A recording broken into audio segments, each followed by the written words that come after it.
d'avoir accepté notre... OK, donc vous m'entendez bien? C'est là que je lance mon partage d'écran. Est-ce que ça apparaît le PowerPoint? Tout est parfait. OK, bon, merci Geneviève. Puis bienvenue tout le monde à cette conférence qu'on a intitulée La bande dessinée au service de l'information, le cas de Faire campagne. Fait que Faire campagne, vous voyez la couverture ici, c'est la bande dessinée documentaire que j'ai réalisée en 2018, qui est sortie en 2018, mais dont la conception s'est étalée sur 2 ans, le temps d'aller rencontrer des agriculteurs, les suivre un peu, prendre de leurs nouvelles, etc. Donc, ça, c'est sur le thème de l'agriculture. Et plus particulièrement, on s'intéresse à l'agriculture écologique de proximité, qui est un secteur qui gagne beaucoup en importance en ce moment. Fait que le Cégep m'a invité à parler de ce sujet, puis de ma démarche aussi là, pour réaliser cet ouvrage. Donc, je l'en remercie. Même si, pour vous dire la vérité, je n'ai pas vraiment l'habitude de ce type de conférence. Quand le livre est sorti, j'ai surtout fait des petites entrevues pour les différents médias. C'est la première fois que je fais une conférence comme ça d'1 heure. En fait, je réfléchissais à ça hier. La dernière fois que j'ai fait un PowerPoint, ça devait être en 2013 à l'université. Mais bon, je me suis remis là-dedans, mais ça n'a pas vraiment changé. Fait que, donc, je vous propose je vous propose un plan en 2 parties. Premièrement, l'introduction à la bande dessinée documentaire, parce que justement, quand j'ai fait des entrevues, je me suis rendu compte que ce qui intéressait les gens, c'était des fois plus le médium de la bande dessinée que le contenu. Donc, les gens étaient bien intéressés par le fait qu'on puisse présenter de l'information en bande dessinée.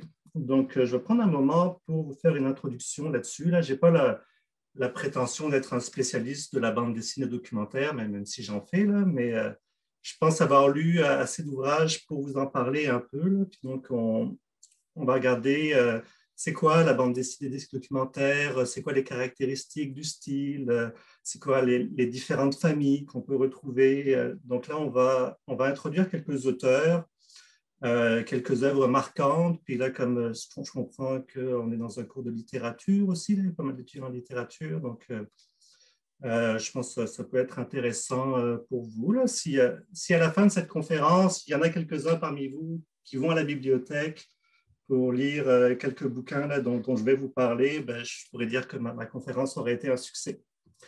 Puis, dans un deuxième temps, on va parler vraiment du BD reportage Faire campagne. Fait que je vais vous présenter ma démarche, là, comment on en vient à faire un tel livre, comment est née l'idée, comment on a travaillé sur la structure, comment on a travaillé pour réaliser ce bouquin-là. Puis ensuite, on va parler vraiment du contenu, là, du cœur du sujet, c'est-à-dire l'agriculture écologique de proximité au Québec, l'agriculture qu'on appelle souvent en circuit court. Donc, ça, c'est vraiment le sujet du livre, c'est-à-dire qu'il y a énormément de gens, notamment des jeunes, qui veulent faire de l'agriculture écologique aujourd'hui au Québec. Mais il faut savoir qu'il y a un système vraiment compliqué qui s'est mis en place au fil des années et qui complique la tâche des gens qui veulent se lancer dans ce domaine-là. Donc, beaucoup d'engouement, mais aussi beaucoup de défis. Fait que, c'est ça, je vais essayer de vous expliquer tout ça, tout en faisant vraiment des liens avec la question environnementale, puisqu'on est dans une semaine de l'environnement, puis agriculture et environnement sont évidemment intrinsèquement liés. Bon, pour commencer, je vais me présenter un peu quand même. Je m'appelle Rémi Bourdillon, je suis journaliste depuis 8 ans. Ça fait 8 ans que je travaille comme journaliste indépendant, donc ça veut dire que je ne suis pas attitré à un média en particulier, mais j'écris pour plusieurs publications à gauche et à droite, là, au Québec et aussi en France, dont je suis originaire. Un métier qui m'a permis de beaucoup voyager, c'est ça que j'aime dans ce métier. Donc, par exemple, quelques articles que j'ai pu faire un peu partout, là, par ordre chronologique. C'était au Maroc, où on parlait des tabous dans la création culturelle. C'est un voyage que j'ai fait au Vanuatu, où on parlait, le Vanuatu est un pays d'Océanie, donc à côté de la Nouvelle-Calédonie, qui est le pays le plus vulnérable au monde par rapport au changement climatique. Donc, j'étais allé là-bas pour voir les impacts puis l'adaptation au changement climatique. Ça, c'est un reportage. J'ai fait une série de reportages à un moment donné pour Le Devoir en Catalogne. Ça, c'est en Colombie. J'étais parti avec un photographe. On a fait un reportage sur des mineurs artisanaux qui ont des mines vraiment creusées à la main dans la montagne, puis qui sont en conflit avec une minière canadienne. Ça, c'est l'an dernier, juste avant la COVID, avant que ça commence. J'étais en Andalousie. Puis donc un reportage sur la désertification de l'Espagne, qui est due aussi bien au changement climatique, bien sûr, mais aussi la surexploitation qui vient notamment de l'agriculture intensive qui se fait là-bas, les oliviers, les amandes, etc. Bon, en ce moment, tout ça, c'est fini. Là. Je fais du journalisme régional, Covid oblige. Là, depuis le début de la pandémie, je travaille pour un journal indépendant à Rimouski qui s'appelle Le Mouton Noir. Puis je couvre l'actualité au Bas-Saint-Laurent, donc c'est intéressant aussi. Là, il y a plein de sujets régionaux qui sont vraiment intéressants à suivre. Puis je continue quand même à travailler comme pigiste à temps partiel. OK. Fait que, donc, on va commencer une introduction à la bande dessinée documentaire parce que, bon, quand je dis que je fais de la bande dessinée puis que je parle à quelqu'un qui ne connaît pas nécessairement trop ça, je me rends compte que lui, dans sa tête, il pense souvent à des choses comme ça, c'est-à-dire les histoires plates, ça c'est pris dans le journal de Montréal. Où il pense à ça, vous le reconnaissez, c'est Tintin ou Astérix, vous savez, des personnages, ces héros qu'on suit dans les aventures un peu partout, avec une division assez claire entre le bien et le mal, puis à la fin, bon, c'est tout le temps le gentil qui gagne. Ça, vous connaissez sûrement ce type de bande dessinée, donc les comics américains, ou encore les mangas, pareil, les bandes dessinées japonaises, qui sont des univers un peu fantastiques, etc. Puis, c'est comme si, dans l'imaginaire en général, là, la BD ne pouvait pas être sérieuse. Ça se passe tout le temps dans un univers fantastique, avec des héros, des gens qui font des choses extraordinaires. Et pourtant c'est pas vrai parce que la bande dessinée, je le clame, est un art à part entière, ce qui est très, très varié, qui a toutes sortes de déclinaisons imaginables dont je vais vous parler ici. Je ne vais pas vous parler de toute la BD qui existe, là on en aurait pour 4 jours, de parler de tous les auteurs, puis de tout ce qui peut exister, mais je vais vous parler de bandes dessinées non fictionnelles, c'est-à-dire qui racontent la réalité. Puis cette BD-là, ce n'est pas parce que c'est de la BD, parce que c'est des dessins, puis que des fois même des dessins un peu naïfs, que ce n'est pas un travail rigoureux. Quelqu'un qui veut faire de la BD pour raconter la réalité va devoir faire un travail rigoureux comme un journaliste, dans la collecte de l'information, dans sa hiérarchisation, dans sa présentation. C'est sûr que, bon, après, la BD a quand même un avantage, c'est qu'elle nous permet une certaine mise en scène, c'est-à-dire que je peux déplacer des gens, mettons que je parle à quelqu'un dans sa cuisine qui me parle de son métier d'agriculteur, après, je peux le représenter, qui me dit la même chose, qui me parle de son métier d'agriculteur, mais il est en train de planter une carotte. Mais ça reste que on peut vraiment être dans le travail documentaire tout en faisant de la BD, dans le sens qu'on documente une réalité qu'on juge qu'il est nécessaire de partager, là, qui est d'intérêt public. Voilà. Si je parle de bande dessinée documentaire, là, je dois commencer par vous parler de ce monsieur. Peut-être certains d'entre vous le connaissent. C'est Joe Sacco. Joe Sacco est né en 1960 à Malte, qui est une île qui fait à peu près la taille et la population de l'île de Laval, mais qui est un pays indépendant dans la Méditerranée. Mais Joe Sacco, depuis longtemps, vit aux États-Unis. Puis il est vraiment considéré comme le grand précurseur de la bande dessinée documentaire. C'est celui qui a donné vraiment naissance au style, qu'il a popularisé à partir des années 90. Joe Sacco a un côté Tintin, mais dans la vraie vie, dans le sens que lui, c'est un journaliste de terrain. Il part à l'aventure, il va souvent sur des scènes de guerre, il va rencontrer donc des victimes de ces guerres-là, des migrants, des personnes déplacées, où il va rencontrer des personnes qui ont été victimes de discrimination un peu partout dans le monde. Donc vraiment, il fait un travail de journaliste d'investigation, il va interroger les gens puis mettre en évidence des choses qui se sont passées. Par exemple, ça c'est son premier... Ça, c'est une série de 3 livres là, sur la Palestine qu'il a rendu célèbre, où il va vraiment documenter le conflit israélo-palestinien. Ça, c'est en Bosnie, à la fin, donc à Goražde, qui est une enclave musulmane en Bosnie. On a beaucoup parlé de Srebrenica pendant la guerre de Bosnie, là, dans les années 90, mais Goražde était un Srebrenica en plus petit dont on n'a pas nécessairement parlé parce que justement les médias parlaient beaucoup de Srebrenica, mais donc Joe Sacco est allé documenter là-bas en bande dessinée ce qui s'était passé, tous les massacres qui pouvaient avoir eu lieu là-bas. Puis ce qui le caractérise à cet auteur-là, si certains l'ont lu peut-être, c'est vraiment son souci du détail. C'est lui, quand il va quelque part, il s'immerge vraiment dans le lieu, il va aller chercher un nombre impressionnant de témoignages pour confirmer justement qu'à tel endroit, il y a vraiment tel acte qui a été commis, telle exaction contre des civils. Puis je vous dis ça parce que justement, la bande dessinée permet cela par rapport à quand on fait du journalisme à l'écrit, on n'aime pas tant avoir une multiplicité de témoignages parce que on trouve ça lourd à lire pour le lecteur quand c'est en mots là, dans un magazine.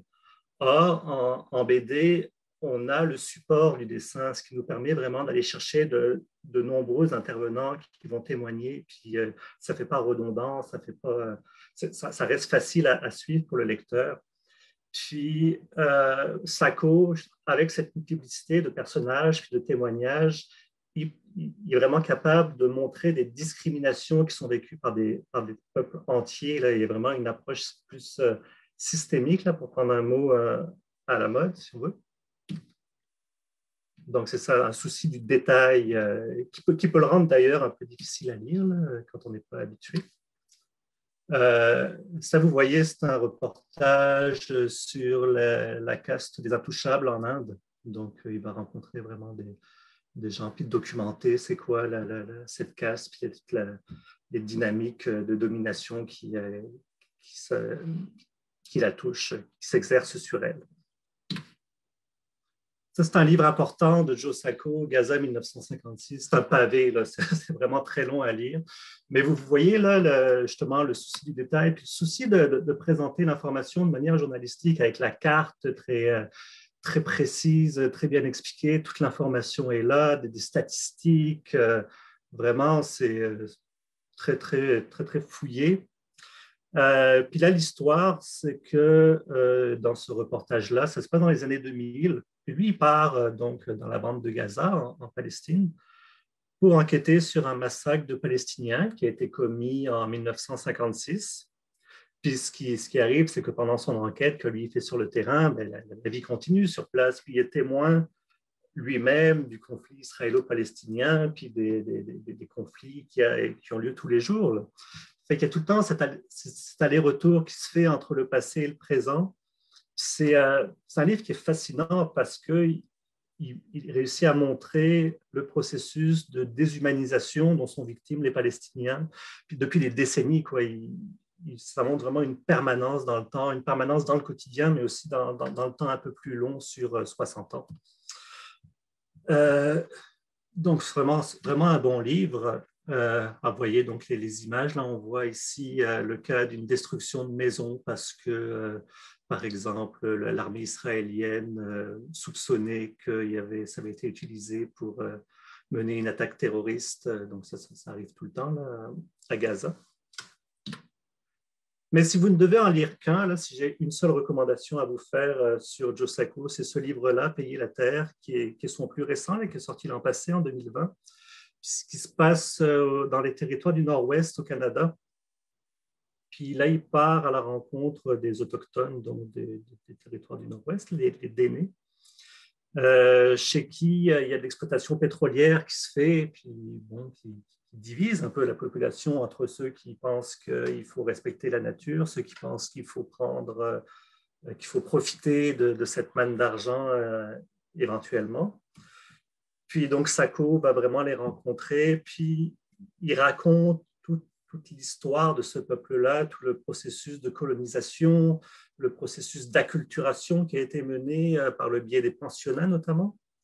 Donc c'est vraiment une histoire du colonialisme canadien et de la manière dont ce colonialisme se perpétue aujourd'hui dans le présent par le biais de l'extractivisme. C'est vraiment un bijou, sérieusement, là, ce livre-là. Puis il traite très, très bien les questions. C'est son livre le plus clair aussi, là, le plus abouti, selon moi. Donc, passons à d'autres auteurs, d'autres bandes dessinées importantes, là, donc pour vous montrer un petit peu la diversité de ce que peut être la bande dessinée documentaire. Ça, c'est une œuvre importante qui commence à dater, le photographe. C'est l'histoire d'un photographe qui travaille pour Médecins sans frontières. Puis lui, il accompagne une équipe qui doit amener du matériel médical dans une région reculée de l'Afghanistan en 1986. Puis à l'époque, le pays est déjà en guerre, il est sous occupation soviétique. Donc, il documente vraiment toute la traversée du pays, il va au cœur au contact de la population. Puis vous voyez, là, c'est un photographe, donc en même temps, il met ces images qui aujourd'hui sont des images qui ont plus de 30 ans. C'est très, très, très intéressant. Un autre livre vraiment important, un jalon, je dirais, dans l'histoire de la bande dessinée documentaire, c'est Maus, qui a gagné d'ailleurs un prix Pulitzer, je ne sais plus en quelle année, là, dans les années 90, je pense, aux États-Unis. Donc, ça, c'est l'histoire d'un fils qui, aujourd'hui, donc dans les années au XXe siècle, disons, interroge son père. Le père est juif et a connu les camps de concentration pendant la Deuxième Guerre mondiale. Puis, donc, vous voyez, tous les personnages sont représentés par des souris. Et là, vous voyez Hitler en chat qui est le méchant. Tout le livre est construit comme ça. Et là-dedans, il y a deux histoires qui s'entremêlent. C'est l'histoire du père pendant la guerre, donc qui doit passer au travers de toutes l'épreuve des camps de concentration, puis qui réussit à s'en sortir miraculeusement malgré toutes les aventures qu'il va traverser. Puis aussi l'histoire de la relation difficile entre le père et le fils dans le présent, c'est-à-dire que le fils va interviewer le père, puis il se chicane tout le temps. Puis le père, bien qu'il ait survécu à la Shoah, puis qu'il soit un héros de la guerre en quelque sorte, ben il y a aussi ses défauts. Il est une personne qui est très radine, qui est intolérante aussi, malgré qu'il a pu subir le racisme dans le passé. C'est vraiment un très beau bouquin, là. Vous voyez, avec les souris, un style un peu naïf. Ouais. Donc là, à ce stade-là, après vous avoir présenté quelques auteurs en vitesse, je pense qu'on peut ressortir déjà une caractéristique qui est importante de comprendre de la bande dessinée documentaire, c'est que l'auteur est souvent partie prenante de l'histoire. Sacco, on le voit, il est présent, il va faire ses entrevues sur le terrain, il dort dans des endroits pas possibles, on le suit dans ses déplacements. Le photographe, c'est ça, on le voit photographier, on le voit souffrir dans la montagne. Art Spiegelman, dans Maus, on le voit parler avec son père, puis on est au cœur de sa relation difficile avec son père. Donc, l'auteur est engagé dans l'histoire et il est plus ou moins effacé. Là, il y en a qui sont moins engagés que d'autres, si vous voulez, mais souvent, on voit quand on sent ses émotions, il partage ses sensations, il entreprend une démarche réflexive sur son propre travail. Donc, c'est pour ça que la bande dessinée documentaire est souvent considérée comme un journalisme engagé, un peu parfois militant, où vraiment la personne qui est là se détache d'une certaine objectivité qu'on retrouve ailleurs dans d'autres styles journalistiques. Un bon exemple de ça, c'est une très très belle bande dessinée, Les Ignorants. Ça, c'est la rencontre entre un BDiste qui s'appelle Étienne Davodo, qu'on voit en haut dans l'image en train de dessiner, puis un vigneron. Donc, c'est un vigneron un peu spécial là, qui travaille seul sur son vignoble. Il fait du vin biologique en biodynamie, très critique du système agricole du vin en Europe. Puis ces deux personnes vont passer un an ensemble, puis ils vont s'initier à leur passion l'un à l'autre. Donc vous voyez, ils vont aller travailler dans le vignoble en bas, puis le vigneron va raconter aux BDistes c'est quoi être vigneron, c'est quoi, comment on fait du vin, comment on prend soin d'une vigne. Puis le BDiste va expliquer son travail au vigneron, ils vont aller dans des festivals de BD ensemble. Puis les deux vont réfléchir l'un l'autre sur leur métier. Ils vont avoir vraiment cette réflexion, ils vont s'alimenter de leur réflexion du professionnel et du profane tout le temps, qui sont en discussion constante. C'est vraiment un bouquin qui sort de l'ordinaire. Ça, c'est chouette aussi, Kobane Calling, que j'ai lu l'an dernier. C'est sur le Kurdistan. Donc là, l'auteur, c'est un jeune Italien qui fréquente le mouvement antifasciste à Rome, puis qui s'en va donc au Kurdistan, donc ce territoire en Turquie, Irak, Syrie et Iran, qui n'est pas un pays, là, qui est étalé sur quatre pays. Puis il va rencontrer les combattants kurdes qui résistent, donc en Turquie, ils résistent contre l'État turc. Puis à ce moment-là, en Syrie, ils résistent contre l'État islamique. Et à Kobané, donc la ville de Kobané, ils ont mis en place un système autogéré de gouvernance qui est inspiré d'un penseur anarchiste américain qui s'appelle Murray Bookchin. Puis donc là, notre BDiste va passer en Syrie, puis va passer entre les lignes de l'État islamique pour aller rencontrer les Kurdes qui sont en guerre là-bas. Puis, ce qui est la caractéristique avec les Kurdes, c'est que les femmes jouent un rôle très important dans la lutte armée. Puis, c'est un livre qui est à la fois sérieux, parce qu'il y a une guerre, il y a des morts, etc., mais qui est comique parce que le jeune Italien est en décalage total avec la réalité. Là. C'est lui, il est habitué à son petit confort occidental, il est déstabilisé en permanence par tout ce qu'il voit, puis il le dit d'une manière très candide. Donc, ça donne vraiment un objet tout à fait surprenant. Dans le même genre, vous connaissez sûrement ce monsieur, Guy Delisle, donc un Québécois dont la femme travaille pour Médecins sans frontières, je pense. En tout cas, il s'en va un peu partout sur la planète, puis il documente la réalité qu'il voit, avec souvent chez Guy Delisle un air désinvolte, parce que, tu sais, ça ne l'intéresse pas tout le temps de fouiller les sujets. Des fois, il dit c'est trop compliqué, ça ne m'intéresse pas. D'accord, bon, j'ai rien compris. Alors là, c'est à Jérusalem aussi. Il arrive dans un endroit, il y a plein de monde qui débarque. Qu'est-ce qui se passe? Je ne comprends rien. Il ressort, bon, j'ai raté quelque chose. En tout cas, c'est un style à lui aussi. Donc là, vous voyez, c'est ça. Il fouille pas tant les sujets. Donc là, on commence à s'éloigner un peu du journalisme. Puis on se rapproche d'un autre style qui est très présent aussi dans la bande dessinée documentaire, qui est l'autobiographie. C'est un courant très fort actuellement. Je vous en parle parce que je pense que pour des jeunes du cégep, ça peut être vraiment intéressant. Parce que un sujet qu'on retrouve souvent dans les autobiographies, c'est des voyages de jeunesse qu'on a fait alors qu'on avait 17, 18, 20 ans, des voyages initiatiques. Ça, c'est aussi un auteur québécois, Jean-Sébastien Bérubé, qui, lui, a une quête intérieure. Il veut devenir moine bouddhiste.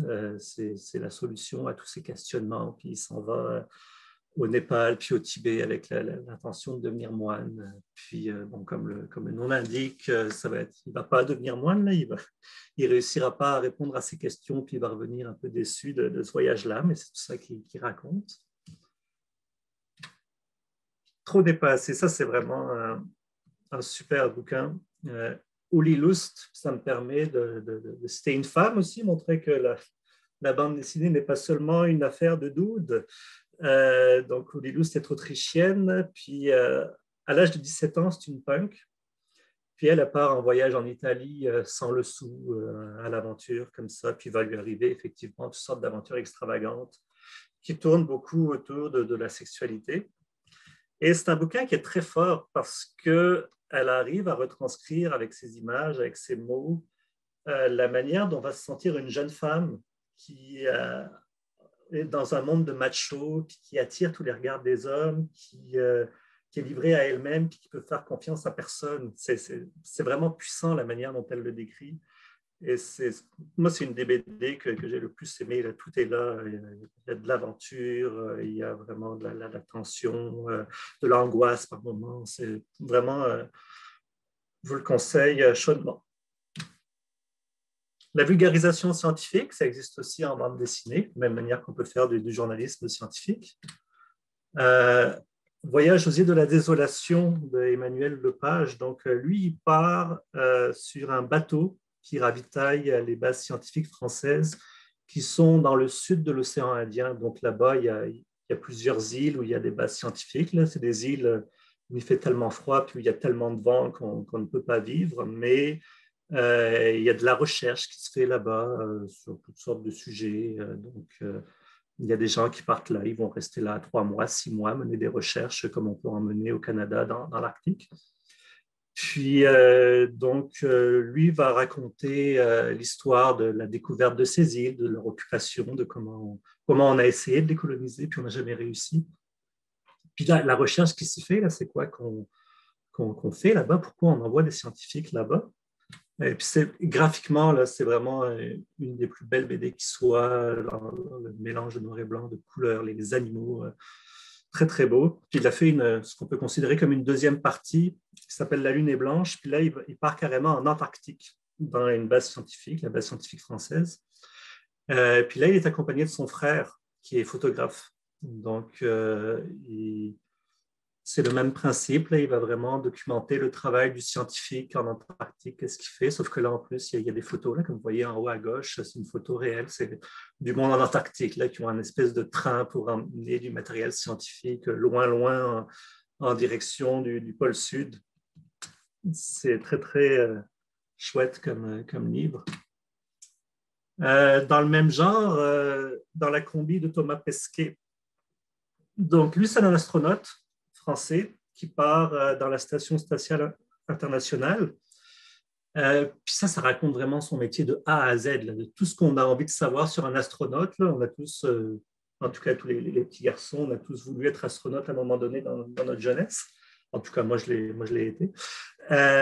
Mais ça raconte le métier de A à Z, là, comment on recrute les astronautes, comment on les prépare, comment on les sélectionne après. Ce n'est pas tous les astronautes qui partent en voyage. Comment se prépare le voyage, à quoi ça ressemble, la préparation physique, puis qu'est-ce qu'on fait sur la Station spatiale internationale? On envoie du monde là-haut, puis il reste des mois, mais qu'est-ce qu'ils font? Ils mènent toutes sortes d'expériences qui ont des impacts dans la vie réelle. Donc, c'est tout ça que ça raconte. Donc, comme là, on voit, l'image n'est pas très bonne, mais on voit des exercices de simulation qui sont faits en piscine, là où ils doivent porter énormément de poids pour s'acclimater à ce qu'ils vont ressentir dans l'espace. Puis ce livre-là, vous voyez, qui est aussi assez récent, là, je pense qu'il est sorti il y a peut-être 2 ans, c'est une exception par rapport à tous les autres livres dont je vous ai parlé. C'est-à-dire que l'autrice qui a fait ce livre, elle n'est pas présente. L'astronaute devient le personnage principal. Là, on est vraiment rendu dans un style beaucoup plus objectif. L'auteur s'efface, l'auteur ne donne pas son opinion. Et je crois je remarque en fait qu'à mesure que la bande dessinée documentaire gagne en crédibilité, puis est de plus en plus utilisée, puis que les journalistes se l'approprient de plus en plus, ben, ce style-là plus objectif, avec des codes plus classiques du reportage, gagne beaucoup du terrain. C'est ça, donc on fait juste là, on présente vraiment des faits en dessin, avec dans ce cas-ci un certain humour, mais c'est ça, là, on est beaucoup moins dans le récit personnel. D'ailleurs, il y a une revue qui existe, qui s'appelle la Revue dessinée, qui traite l'information en bande dessinée, puis c'est ça qui est vraiment dans ce style-là, très objectif. Les personnes interviewées vont parler directement au lecteur, pas d'intermédiaire, on est vraiment dans le reportage. C'est ça, le fait qu'une revue existe, qui fait du journalisme en BD, puis qu'il y a des journalistes très connus là, qui écrivent dans cette BD-là. Donc, ça montre à quel point la bande dessinée est devenue un médium sérieux pour parler d'actualité, puis faire du journalisme.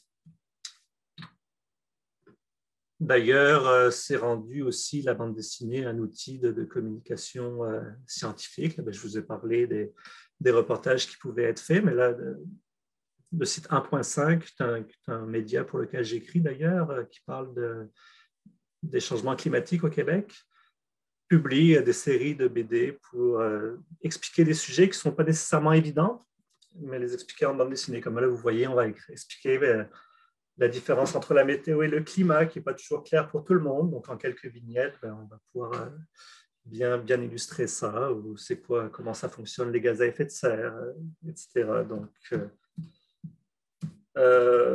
voilà, c'est vraiment la BD commence à s'immiscer dans tous les secteurs de la communication. Là, je pourrais même vous parler de communication politique et partis politiques qui font des fois des campagnes en bande dessinée, etc. Mais voilà, donc là, je vais parler un peu de moi dans tout ça, là, comment j'en suis venu à ça, comment j'ai commencé à faire de la bande dessinée. J'ai eu la chance de passer à l'action. Ça a commencé en 2013, au mois de septembre. J'ai emménagé à Montréal, dans le quartier de Pointe-Saint-Charles, donc, qui se situe dans le canal de la Chine, à côté de Verdun. Donc là, c'est moi à l'époque. J'apprends qu'il s'est passé une histoire dans ce quartier-là dont aucun média n'a parlé. C'est la population du quartier, qui fait à peu près 14 000 personnes, s'est mobilisée, puis a réussi à arracher un vieil immeuble abandonné des mains d'un promoteur immobilier qui voulait le détruire puis faire des condos. Puis donc c'est ça, cet immeuble, qui est l'immeuble que vous voyez derrière moi ici, qui est tout grillagé à ce moment-là, a été donné gratuitement à la communauté. Ça s'appelle le bâtiment 7, peut-être que vous en avez entendu parler, parce que depuis, il a beaucoup changé d'apparence. C'était à l'époque un ancien dépôt de matériel ferroviaire. C'était le CN qui mettait son matériel là-dedans. Puis donc là, la population, des comités ont été créés, puis ça a été transformé en un lieu accessible pour tous, ce qu'on appelle un centre social autogéré.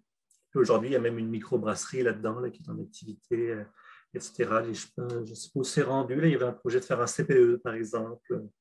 Bref, moi, j'apprends tout ça. Là. On était en plein cœur de cette histoire-là. Je venais de terminer à cette époque-là mon cours de journalisme à l'université.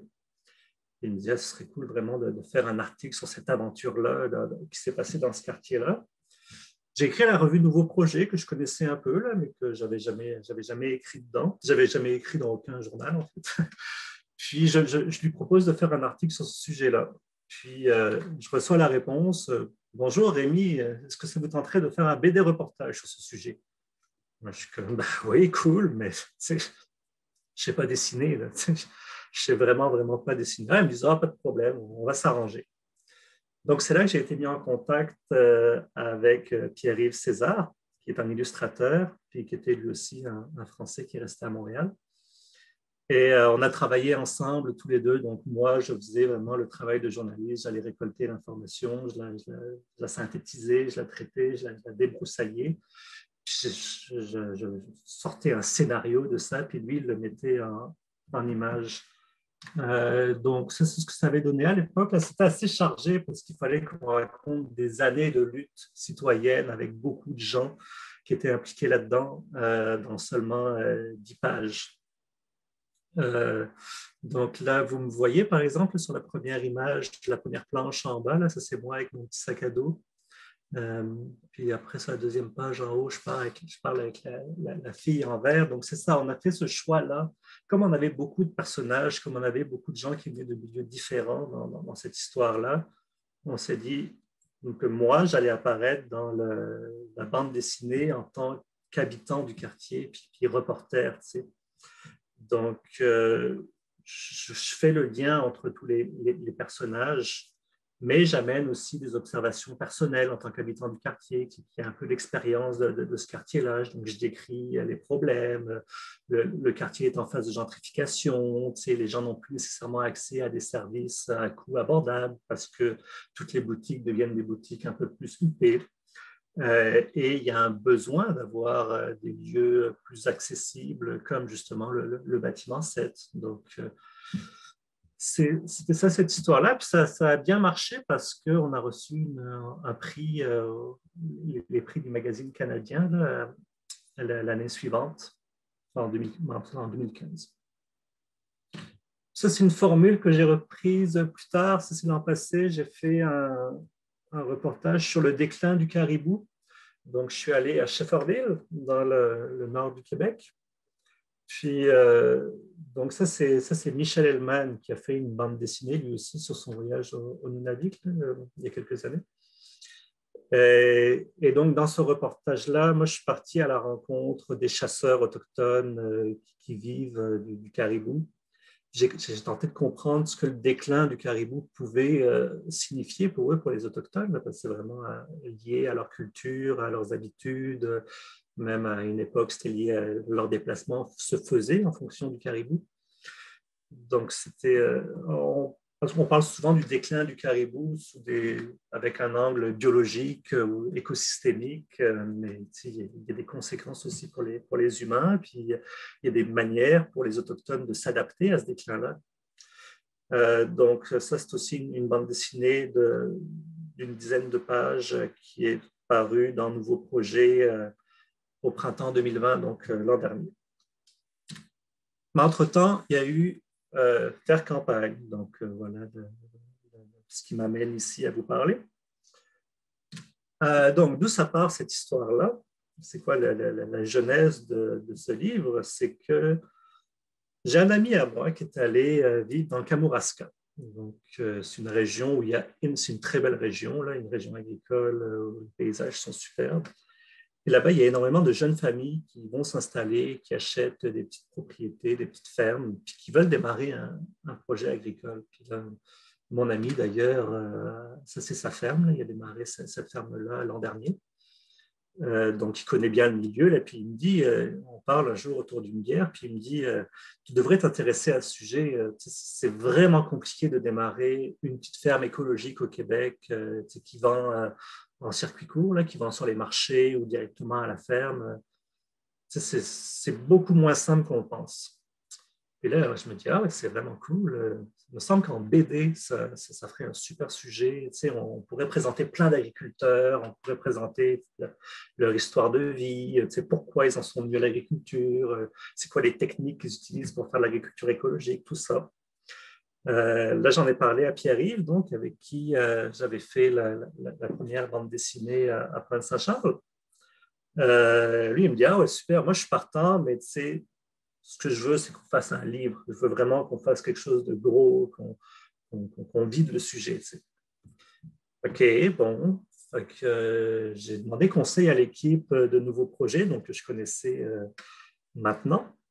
Et eux ont trouvé ça super comme idée, ils ont été tout de suite partants, puis ils ont même appelé une maison d'édition, La Pastèque, donc La Pastèque qui fait notamment la série de Paul à Québec, Paul à la maison, tout ça. Et ils les ont convaincus d'embarquer dans le projet. Donc, c'est ça, on avait carte blanche pour faire ce bouquin-là. Là, on écrivait ce qu'on voulait, on présentait l'information de la manière qui nous plaisait, on nous faisait totalement confiance, ce qui est super, mais qui en même temps est super intimidant parce que moi, j'arrive, il faut que je parle d'agriculture, puis je ne savais vraiment pas par où commencer. Là j'ai commencé, j'ai débarqué dans une ferme ici, près de Rimouski. Là, il y a une dame de la ferme, elle vient me voir. Là. Oui, monsieur, vous êtes. Comme, ben, bonjour, je m'appelle Rémi. J'ai entendu dire que c'était compliqué de faire de l'agriculture. Je ne savais vraiment pas par où commencer. Puis c'est ça, quand on commence à s'intéresser à ce sujet-là, on se rend compte qu'on n'y connaît rien, quoi. En ce moment, on récupère des savoirs agricoles. Il y a beaucoup de gens qui se mettent à faire des jardins, etc., qui s'intéressent à nouveau à l'agriculture ou qui ont des poules, tout ça, mais on avait perdu toutes ces connaissances-là. Même moi, je suis né à la campagne, je suis fils de vétérinaire, mon père soignait des vaches, mais je me rends compte que je ne connaissais rien à l'agriculture, puis au métier d'agriculteur, parce que dans nos sociétés, les savoirs agricoles se sont beaucoup professionnalisés, puis je vais pouvoir y revenir un peu plus tard. Mais ça, on est un agriculteur aujourd'hui comme on est un banquier ou un ingénieur. Tu sais, c'est une profession, puis on laisse ça aux spécialistes là, qui sont beaucoup, qui ont des fermes high-tech, etc. On va y revenir, mais pour continuer un peu sur ma démarche, là, je suis allé rencontrer des agriculteurs un peu au hasard, à droite, à gauche. Donc là, par exemple, c'est un éleveur d'agneaux. Puis, je me suis rendu compte que malgré que j'arrivais et que j'avais pas grand-chose à leur dire, ben, eux me recevaient très bien, puis il y avait beaucoup de choses à me dire. Il y avait vraiment envie de partager leur expérience, il y avait envie de me partager les difficultés qu'ils rencontraient. Ils étaient contents de recevoir de la visite. Je suis allé rencontrer aussi Roméo Bouchard, qui est aujourd'hui un personnage un peu controversé parce que des fois il fait des publications Facebook qui dérangent un peu, là, mais dans le domaine de l'agriculture, ça a été le militant le plus célèbre de la petite agriculture paysanne au Québec. Puis, c'était un des fondateurs notamment de l'Union paysanne, qui est une association qui défend les intérêts des petits agriculteurs. Donc, lui, Roméo, m'a accueilli, puis il m'a vraiment fait un portrait de comment s'est passée l'industrialisation de l'agriculture, comment, en réaction, des gens se sont mobilisés pour défendre une vision de l'agriculture à plus petite échelle, qui respecte l'environnement, qui n'exploite pas des travailleurs étrangers, mais qui fait vivre des gens d'ici. En tout cas, tout ça a été bien intéressant. Là. Je commençais à avoir beaucoup de matériel, mais c'était très désordonné. J'avais juste plein d'informations, notamment pas mal d'informations qui dataient un peu. Mais c'est ça, je n'avais pas de fil conducteur, je n'avais pas d'histoire. J'ai continué ma recherche, puis coup de chance. Peu de temps après que j'ai débuté ma recherche, je tombe sur une page web d'une petite coop de la région de Bellechasse, donc sur la rive sud de Québec, qui s'appelle La Mauve. Puis, sur leur site web, ils disent qu'il y a 3 petites fermes qui font partie de cette coopérative-là, qui s'adressent à la Régie des marchés agricoles, qui est comme un peu le tribunal de l'agriculture, si vous voulez, au Québec. Puis eux, ils demandent le droit de produire plus de poulet parce qu'on n'a pas le droit de produire du poulet comme on veut au Québec. Je vais expliquer ça plus tard. Mais en tout cas, il y avait ces gens qui vraiment étaient décidés, ils disaient qu'il y avait une loi qui ne fonctionnait pas, qu'il fallait la changer, puis ils étaient prêts à aller défendre ça devant un tribunal. Donc là, j'avais une histoire. J'avais une trame narrative, j'avais des personnages, 3 fermes, 3 histoires de vie à raconter. J'avais un problème, elles étaient limitées dans ce qu'elles pouvaient faire. Puis donc, ce problème a pris une résolution, ce qui passait par un jugement d'un tribunal qui est la régie. Donc, c'est souvent comme ça que fonctionnent les histoires. Là. Un personnage qui a un problème qui tente de le résoudre. Fait que ça marchait super bien. Je les ai contactés, j'ai contacté ces 3 fermes, puis je leur ai demandé si elles voulaient apparaître dans ma bande dessinée. Elles ont dit oui. Fait que là, c'était super. À partir de ce moment-là, j'avais une trame, puis je pouvais étoffer autour de cette histoire-là, tu sais, donner du contexte. Pourquoi on ne peut pas produire du poulet comme on veut au Québec? En posant cette question, ça m'a amené à décrire le modèle agricole québécois. Pourquoi c'est si compliqué le modèle québécois? Puis après, je pouvais, une fois que j'avais planté tout ça, tout ce décor-là, je pouvais enrichir mon histoire avec d'autres témoignages, d'autres fermes un peu partout au Québec qui venaient étayer l'histoire. Puis tout ça se tenait. Tu sais, j'avais vraiment un livre qui se dessinait sous mes yeux. Donc, rentrons un peu dans le contenu là, de la BD. Donc là, je vais vous donner un peu de contexte sur l'agriculture. Puis là, je ne vais pas vous présenter les choses de la même façon que je fais dans la BD, mais bon, on va avoir à peu près la même information. L'agriculture, c'est un secteur qui est formé de petits entrepreneurs. Il y a 570 millions d'exploitations agricoles dans le monde, donc ça c'est les données du FAO de 2014. 90% de ces exploitations sont gérées par un individu ou une famille. Bon, bien sûr, vous allez me dire, il y a des familles qui sont très puissantes, là, qui ont vraiment beaucoup de pouvoir. C'est sûr que l'agriculture familiale, qui est le modèle ultra dominant, ça ne veut pas nécessairement dire une agriculture à petite échelle. Mais, ceci dit, 1% de toutes les exploitations qui existent dans le monde seulement font plus de 50 hectares. Elles accaparent 65% des terres agricoles, donc vous voyez qu'il y a des familles qui ont beaucoup, beaucoup de pouvoir, mais ça ne représente que 1% du monde. Puis à l'inverse, 72% des exploitations font moins d'1 hectare, qui prennent seulement 8% des terres agricoles mondiales. Ça veut dire donc, ce qu'on appelle l'agriculture conventionnelle, industrielle. Oui, elle est très puissante, oui, elle prend beaucoup de place, mais ça concerne vraiment une minorité d'agriculteurs à l'échelle mondiale. Le portrait type de l'agriculteur, ce n'est pas le gars qui met du pesticide à coups de tonneau dans un champ. Là. Si vous allez justement dans une grande partie du monde, en Afrique, en Amérique latine, en Asie, l'agriculture à petite échelle, familiale, c'est vraiment ça le modèle dominant.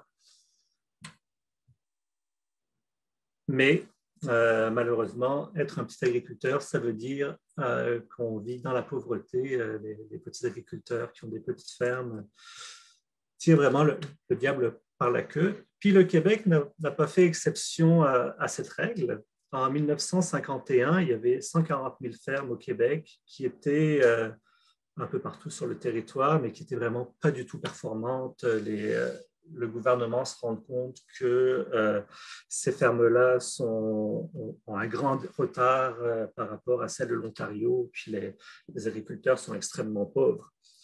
Il crée une commission, la commission EON, pour voir comment on peut arranger ça, puis arranger un peu le sort des agriculteurs. Cette commission arrive à une conclusion assez radicale. Elle dit qu'il faut supprimer 100 000 fermes, puis on en garde seulement 40 000, mais des fermes bien équipées. C'est des fermes modernes, à la pointe de la technologie, etc. Donc, la commission dit c'est fini l'agriculture de subsistance, il faut qu'on passe vraiment à une agriculture professionnelle. Et puis ça marche parce qu'en 2002, il ne reste plus que 30 000 fermes par rapport à 140 000 50 ans plus tôt. Donc là, les gens qu'on appelait avant les cultivateurs sont devenus les producteurs agricoles. Ça devient des producteurs comme les autres, dans le fond, là, comme n'importe quelle entreprise qui commence à prendre de l'importance. Puis on peut dire que ces 30 000 fermes qui sont prospères, les fermes conventionnelles sont prospères au Québec. Par contre, elles ont un impact écologique pas mal plus élevé que les 140 000 fermes d'antan. Les producteurs agricoles, ça a été leur grande force au Québec. Très tôt, ils ont décidé de s'organiser pour justement sortir de la pauvreté. Ils ont commencé par faire l'Union catholique des cultivateurs, donc c'était en 1926, je pense, la photo. Puis, ils font dans les années 70 et ils créent ce syndicat qui est aujourd'hui très connu, qui s'appelle l'UPA, l'Union des producteurs agricoles. et qui obtient un droit très important en 1972 par le gouvernement vote une loi et l'UPA devient la seule association accréditée pour représenter les agriculteurs au Québec. Ça veut dire que peu importe que vous soyez un céréalier qui cultive d'immenses monocultures en Montérégie ou que vous soyez un maraîcher bio au lac Saint-Jean qui vend ses légumes au marché, il y a seulement l'UPA qui est autorisé à vous représenter auprès du gouvernement. L'idée de l'UPA, c'est que quand on est unis, on est plus fort, on parle pas il n'y a pas de voix discordante, donc on peut vraiment négocier d'une seule voix à notre avantage avec le gouvernement. L'obsession de l'UPA, donc, c'est de garantir un revenu décent aux agriculteurs, puis ça, c'est très noble, hein, c'est une excellente chose, ça permet d'assurer la vitalité des régions. Mais comment on va s'y prendre pour faire ça? Il y a plusieurs méthodes là-dessus, là, je passe vite, mais un point important, c'est que dans les productions les plus lucratives, on va mettre en place un système qui est très contraignant, dont vous avez sûrement entendu parler, la gestion de l'offre. Les productions les plus lucratives, c'est quoi au Québec? C'est le lait, le poulet, puis accessoirement le dindon, ça vient avec, mais c'est plus le poulet qui est la viande la plus consommée. Les œufs et le sirop d'érable. Quand vous êtes dans ces secteurs-là, là, vous êtes dans les producteurs qui vivent le mieux. Fait que la gestion de l'offre, on en a beaucoup parlé quand il y a eu notamment la renégociation de l'ALENA, puis là, il y a Donald Trump qui s'en prenait au Canada, qui voulait arriver à abolir la gestion de l'offre. Fait que je vais vous l'expliquer quand même en vitesse, là, comment ça fonctionne. C'est géré au niveau canadien, la gestion de l'offre. Donc, au Canada, on prend le cas du lait ici. On sait que, bon, on connaît la population du Canada, on sait que chaque année, il y a à peu près la même quantité de lait avec une certaine marge là, qui est consommée au Canada. On sait qu'il y a une certaine quantité de fermes laitières au Canada. Fait que ce qu'on va faire, c'est qu'on va répartir la quantité de lait dont on a besoin entre les différentes fermes laitières qui existent, puis on va leur dire à chacune, bon, ben, toi, tu produis ça, toi, tu produis ça, toi, tu produis ça. C'est ça qu'on appelle les quotas. Donc, chaque ferme doit produire une certaine quantité de lait, c'est une obligation, mais elle ne doit pas dépasser cette quantité. Donc, l'objectif étant d'arriver à égaliser la production avec la consommation au Canada. Là, j'ai pris le cas du lait, mais le poulet, c'est pareil. Hein. On calcule le nombre de poulets qu'on produit en fonction de la demande canadienne de poulets chaque année.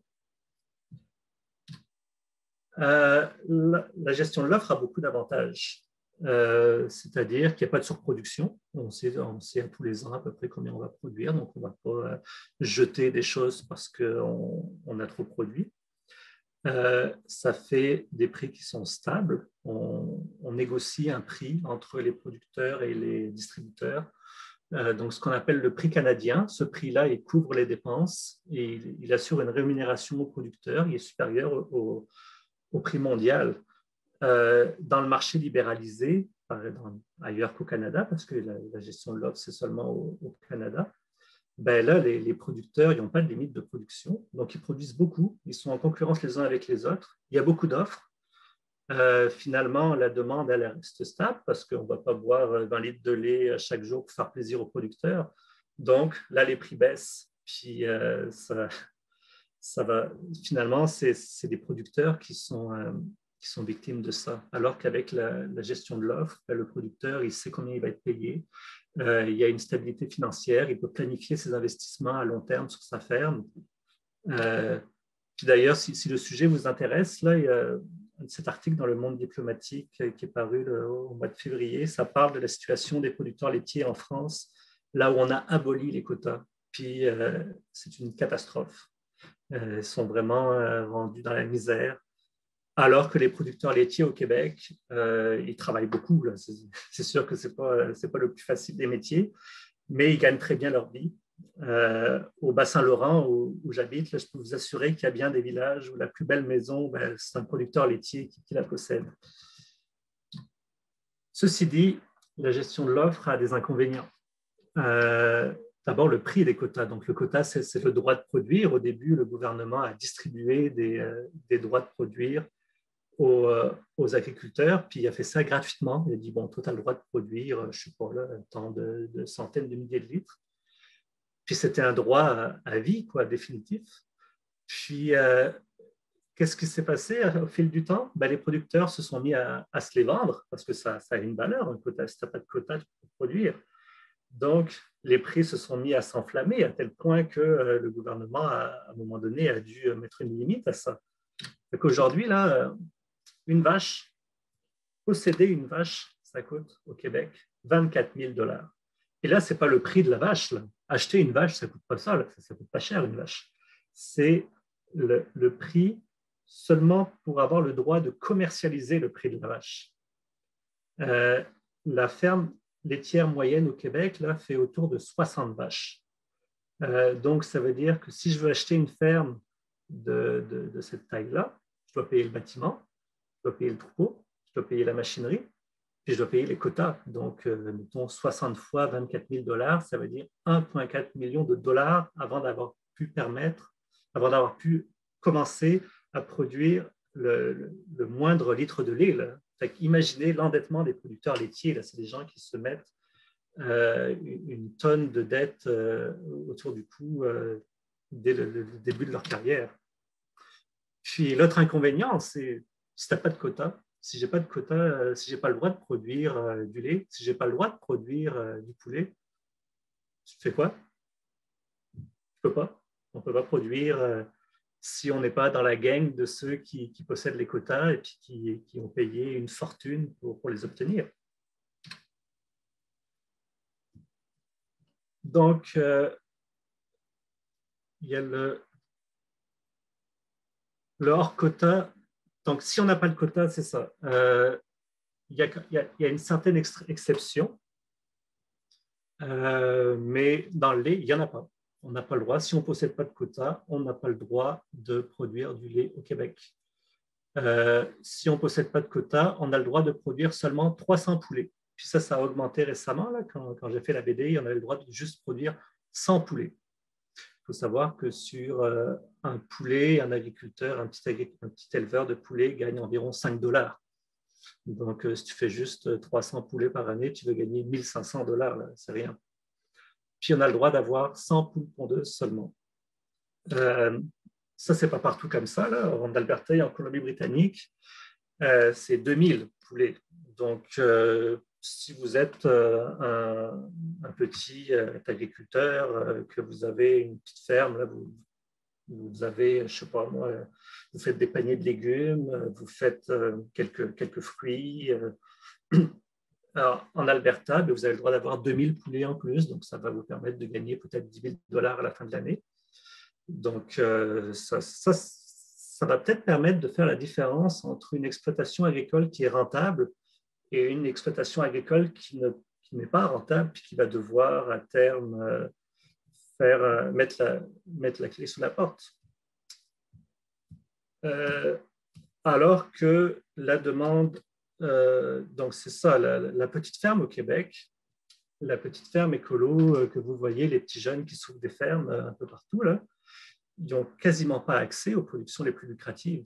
Ils doivent être sur des productions, ils sont sur des légumes, puis ils sont sinon sur des productions marginales. Ils vont faire du canard, ils vont faire... ils vont essayer de se différencier en ayant d'autres produits, des oies, etc. Mais il y en a beaucoup qui aimeraient avoir du poulet parce que le poulet, c'est ce qui est le plus en demande. C'est la viande qu'on consomme le plus au Canada. Puis en ce moment, la demande pour le poulet fermier, là, le poulet qui est élevé en extérieur, en mangeant biologique, des bons aliments, cette demande-là, elle est extrêmement forte. Mais malheureusement, cette demande n'est pas remplie par l'offre qui est concentrée entre les mains de ceux qui ont les quotas de poulets, puis qui sont plus des poulaillers industriels sur plusieurs étages souvent. Là. On en voit beaucoup dans la campagne où il y a des dizaines de milliers, des centaines de milliers de poulets, puis ils sont élevés en 5 semaines. Là. ça, vous voyez, ben là, je fais on revient à la BD. Là, ce que nous permet la bande dessinée, par exemple, vous voyez, c'est schématisé. Là, par exemple, on parle de la gestion de l'offre. Ben, il y a 3 piliers de la gestion de l'offre. On contrôle la production, on contrôle les frontières. Il n'y a pas d'importation quand on fait de la gestion de l'offre. Puis le prix est négocié. Donc là, on explique s'il y a un de ces piliers qui brise, ben, tout le système s'effondre. C'est un système assez fragile finalement. Une autre chose qu'on raconte dans la bande dessinée aussi, c'est qu'il existe une police du poulet. Donc, c'est-à-dire que si vous ne possédez pas de quota, il y a éventuellement des enquêteurs, des inspecteurs qui vont débarquer chez vous, puis qui vont venir voir si vous ne dépassez pas, si vous n'avez pas trop de poulets dans votre ferme. Donc, ces gens sont autorisés à rentrer chez vous puis à venir voir ça. Puis, donc, on les a représentés ici sous la forme de gros coqs qui débarquent sur la ferme voir les poules. Là. Donc, on s'est permis un petit peu d'humour là-dessus. Bref, donc le problème fondamental, puis là c'est un petit peu technique, là, mais au Québec, on a vraiment un blocage, c'est-à-dire qu'on a l'UPA est divisé en fédérations selon les secteurs de production. Donc, on a les éleveurs de volailles du Québec qui ils ne représentent que les 800 producteurs qui ont des quotas. Le petit producteur qui a 200 poulets dans un poulailler qui vont au marché, il n'est pas accepté dans cette association-là. Mais cette association-là, c'est les seuls représentants accrédités pour représenter donc, tout le secteur de la volaille. Et ils s'opposent à tout changement pour permettre à des plus petits joueurs de rejoindre le marché, pour leur donner plus de droits, pour leur permettre de produire un petit peu plus de poulets. Donc, on arrive à une situation où on a un nombre limité de personnes, donc en l'occurrence 800 sur 8 millions d'habitants, qui contrôlent tout un secteur économique. Et en économie, ça a un nom, ça c'est ce qu'on appelle un cartel.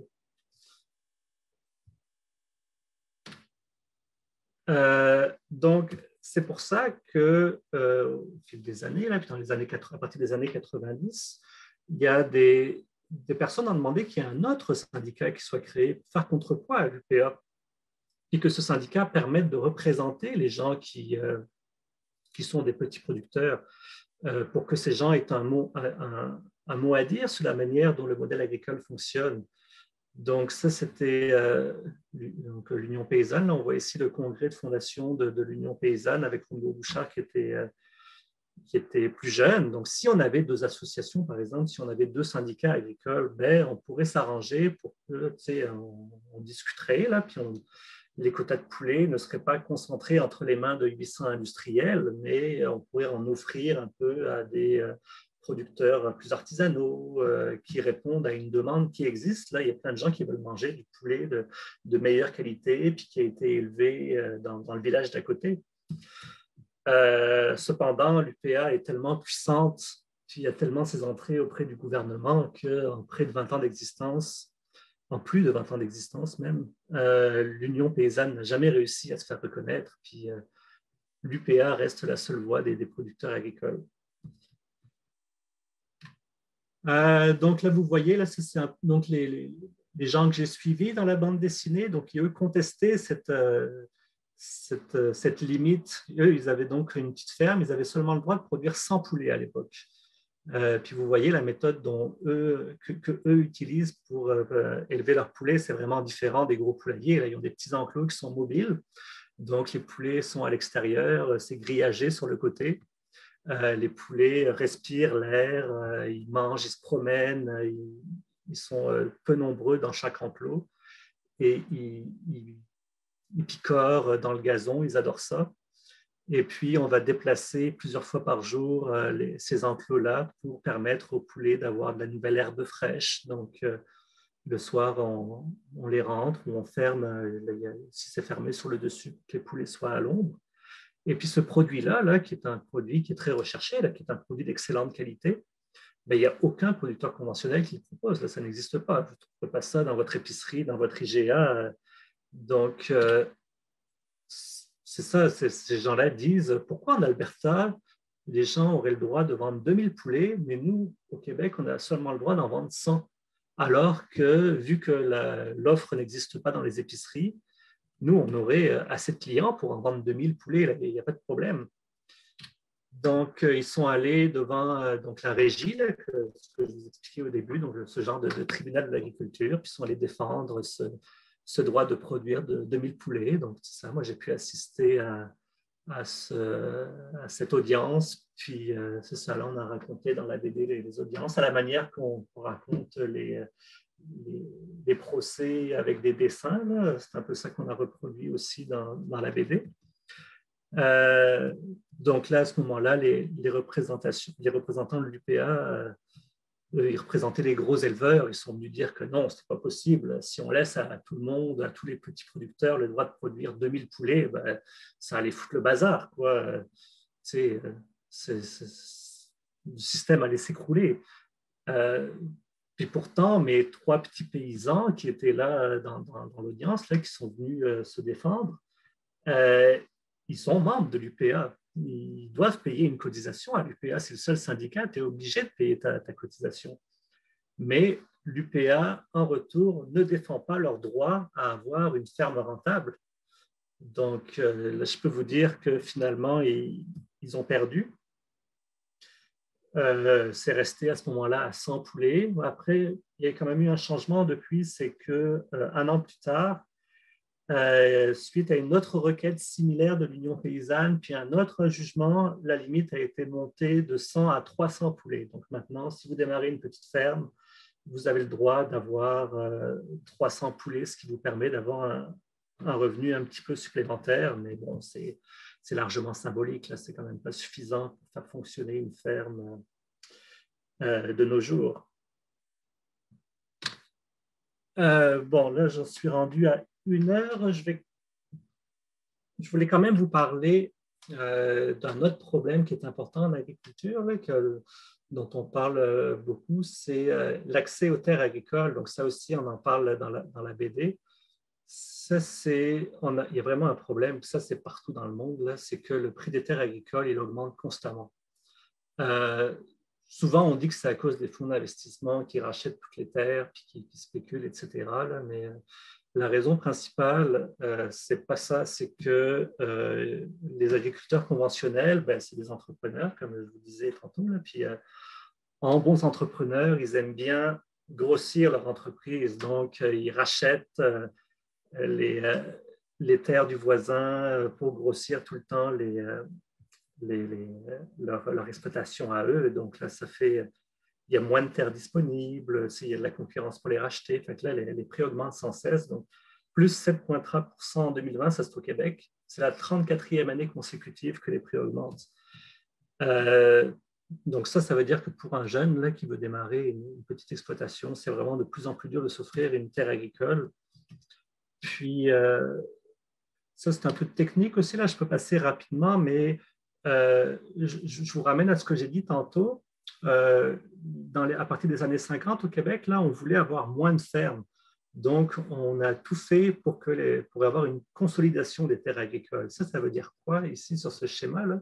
Si je suis propriétaire des terres 2, 3 et 4, mettons que j'achète les 3, ben, la loi dit qu'elles vont fusionner automatiquement, puis ça va devenir un seul lot. Puis par la suite, si je revends mon exploitation, il faut tout que je revende d'un seul coup. Je ne peux pas revendre la parcelle 2 seulement, c'est plus possible. Donc, par exemple, quelqu'un viendrait et me dirait hey, moi, je veux démarrer une petite ferme, j'aimerais juste un tiers de ton terrain, là, donc la parcelle numéro 2.